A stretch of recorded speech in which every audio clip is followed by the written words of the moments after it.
Bitcoin. Bitcoin. Bitcoins. Bitcoin. Bitcoin. Bitcoin. Bitcoin. It's all the rage, but what the hell is it? Exactly. What the hell is it? Well, let me have a crack at a definition. Bitcoin is a decentralized digital currency and payment system. Oh, is that all, I hear you say? Well, I'm glad we cleared that up. But what does that actually mean? Well, instead of me describing it to you, let's have a look at this very short explainer video, and I'll add some more information as we go. What is Bitcoin? Bitcoin is the first decentralized digital currency. Bitcoins are digital coins you can send through the internet. Compared to other alternatives, Bitcoins have a number of advantages. Bitcoins are transferred directly from person to person via the net, without going through a bank or clearinghouse. This means that the fees are much lower. You can use them in every country. Your account cannot be frozen, and there are no prerequisites or arbitrary limits. Let's look at how it works. Several currency exchanges exist where you can buy and sell Bitcoins for dollars, euros, and more. Your Bitcoins are kept in your digital wallet on your computer or mobile device. Sending Bitcoins is as simple as sending an email, and you can purchase anything with Bitcoin. The Bitcoin network is secured by individuals called miners. Miners are rewarded newly generated Bitcoins for verifying transactions.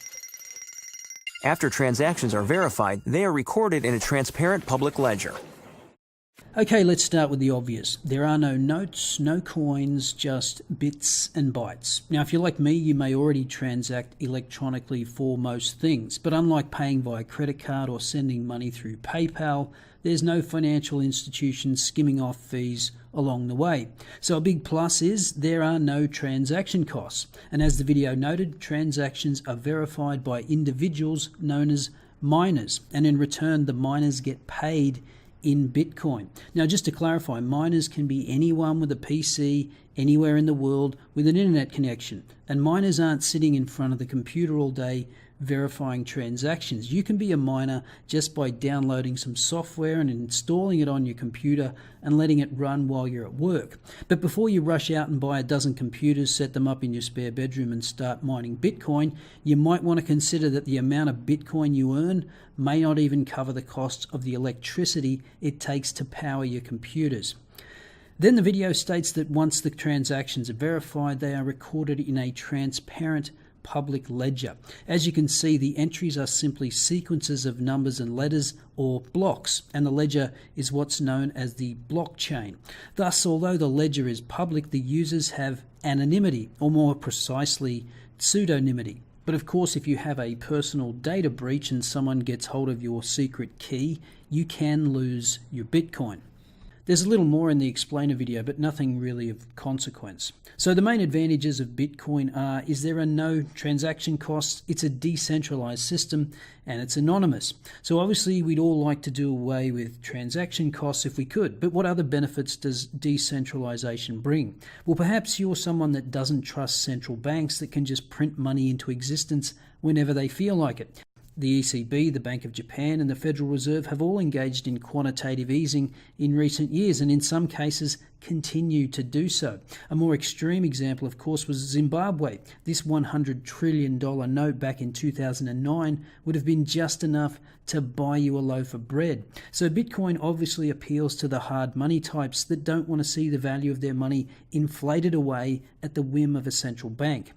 So what's to stop an endless supply of Bitcoins being created? Well, the supply of Bitcoins is limited to 21 million. After that, no more will be created. Here's an explanation from an excellent documentary on Bitcoin, link in the description.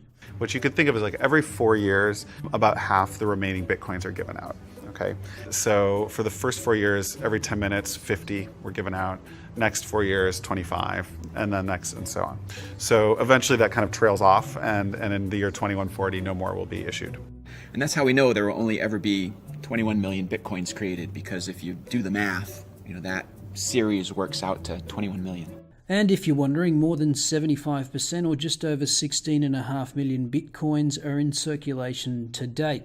Also, the smallest unit of Bitcoin is 1/100 millionth of a Bitcoin. As of making this video, one Bitcoin is worth approximately US $4,230. So 1/100 millionth of that is a minuscule amount. Even if Bitcoin were one day worth $1 million, for 1 Bitcoin. That would mean the smallest unit would be worth 1 cent.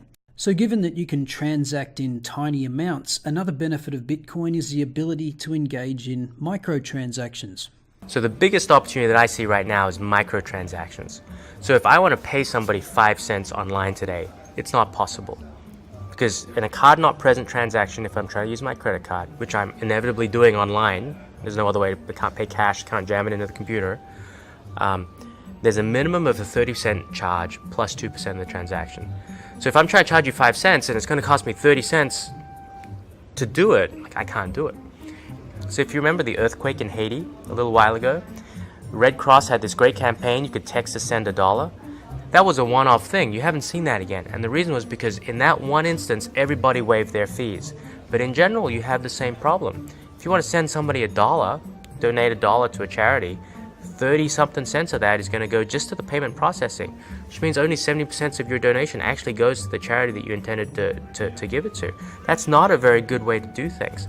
With Bitcoin, because the transaction costs go to zero, because there are no minimums, you can have people giving $1, $2, 25 cents, and all of that money will go to the charity. So there are lots of these use cases that can become these vertical applications that sit on top of the infrastructure, and that's how new technologies emerge in financial services. And I think it has interesting applications for content providers. You might not want to pay $1 a month for premium content via Patreon or Minds, but you might be willing to pay 5 cents to read a single article or 10 cents to watch a premium content video. Also, there's an estimated 2.5 billion people in the world that don't have bank accounts. A lot don't even qualify for bank accounts, so it's a way of giving access to people who are left out of the conventional banking system. But of course, a system that is not centralized, doesn't have any oversight or regulations, and is effectively anonymous is obviously attractive to people that want to engage in illegal activities. Probably the most well-known example of using Bitcoin for nefarious activities was a website known as the Silk Road, where people would often buy illegal drugs. And if you want to learn more about that, I suggest you watch the documentary Deep Web. There have also been reports of Bitcoin used to hire hitmen. So obviously Bitcoin is attractive to those that don't want authorities to find out what they're doing. But given that commercial banks have been money laundering billions of dollars for all kinds of purposes, I don't think that's a reason to label Bitcoin as too dangerous. There are other question marks over Bitcoin safety. Mt. Gox was a Bitcoin exchange that at one point processed over 70% of all Bitcoin transactions worldwide, that was eventually forced to close down after approximately 850,000 Bitcoins valued at more than $450 million was stolen.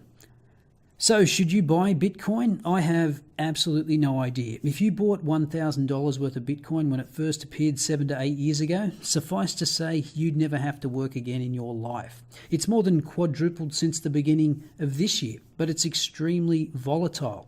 More recently, in the 2 weeks from September 1st to September 14, it dropped more than 1/3 in value and has subsequently rallied 30% in the 2 weeks since.